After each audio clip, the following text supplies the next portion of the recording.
Hello, and welcome to Message Magazine's daily devotional reading, Thoughts in Worship. Does it seem like your days are getting longer, yet your time with Jesus is getting shorter? Or maybe you just need a little pick-me-up that lasts longer than that morning cup of coffee, and is healthier too. Whatever the case, the way you spend the next few minutes in time just might determine where you spend eternity. And now, here's your host, author, speaker, L. David Harris. This is devotional thought number 43 in our devotional series, Removing the Veil, Sanctuary Living in the 21st Century. Our subject is Giving the Gift Giver a Gift. Say that 3 times in a row. Here's what the Bible says. When anyone presents a grain offering as a gift to the Lord, his gift must consist of fine flour. He is to pour olive oil on it, put frankincense on it, and bring it to Aaron's sons, the priests.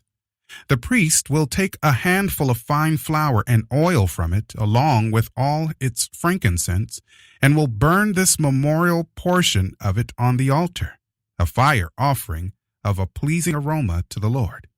But the rest of the grain offering will belong to Aaron and his sons. It is the holiest part of the fire offerings to the Lord. Leviticus chapter 2, verses 1 through 3, Holman Christian Standard Bible. Our next stop on our journey through the Old Testament offerings is the grain or meal offering. As I have mentioned before, since this blessed subject is so involved and we are doing a basic devotional thought and not a full-on Bible study, keen readers will note that much detail is left out. Let's glean a few lessons, though. One of the aspects of this interesting offering is that there is no blood involved. No death of a creature is directly associated with this offering, although it was often given in conjunction with the burnt offerings of Leviticus chapter 1. In the meal offering, we see a cooperation between God and humanity. We see that God empowers us to plant and cultivate. He brings the increase. We give thanks and show appreciation by returning a portion of the increase to Him for specific use, while 100% of it is dedicated since He is our provider. We see in this cooperation a way He provided for the priests too. When the sinner brought the offering, one part was offered on the altar for the Lord, demonstrating our dependence upon Him. The remaining portion was given to the priests. The Lord gave express guidance for which grains must be used, with which oil, and which tree. For example, frankincense. There were other valued constituents, each with their symbolic purpose. Conversely, there were ingredients to be avoided, those which cause fermentation, which represents sin. Since these all were to give a forward look at Messiah, nothing defiled could be allowed into the process.